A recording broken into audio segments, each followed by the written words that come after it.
So that's a good question. So, is all this just politics? I mean, we live in a polarized time, and it just seems like one team versus the other. And there's definitely some truth to that. But I would say this. I mean, Biden's in a bad spot because he ran for president saying he was going to unite the country.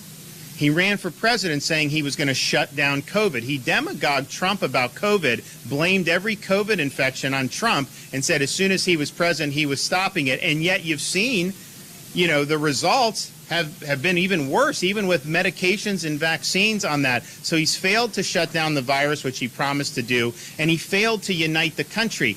His proposals that he's done are more divisive than any policies, Republican or Democrat, in my lifetime that I can think of. And so that's what's driving the dissatisfaction. Part of it is the policies aren't working, and I think we have a responsibility to call them out. Look, if you want truckers fired, if you want nurses fired in Florida, I'm standing up for them, and I'm going to fight back against you. That's just the bottom line. But I think also the dissatisfaction is driven by people appreciate if you run and you say you're going to do stuff and you do it, even if they don't agree with it, they kind of give you credit for doing what you said you do. I mean, I've done what I said I would do. You look back at my inauguration speech, we've knocked out what I said I would do, and we're doing even more.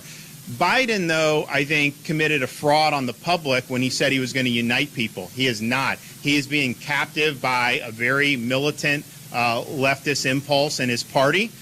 This is an impulse that I think the vast majority of Americans reject, but nevertheless, that's what's driving this. And so I think that adds salt in the wounds. Like, yeah, they see their gas prices going up. They see grocery prices going up. They see all these problems. See, of course, the disaster in Afghanistan, the disaster at the southern border. So they see all that, and that's problematic. But then I think it's like, wait a minute.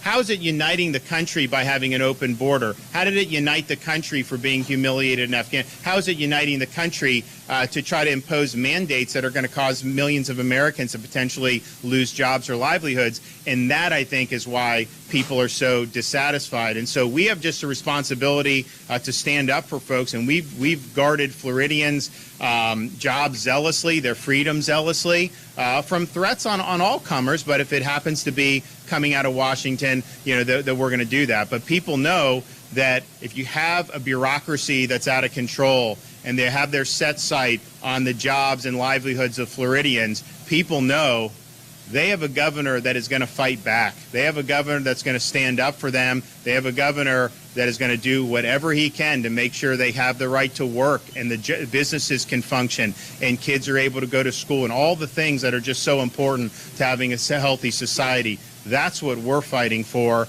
And to the extent that the Biden administration is getting in the way of that, then we're going to be here to fight back. Absolutely. Okay.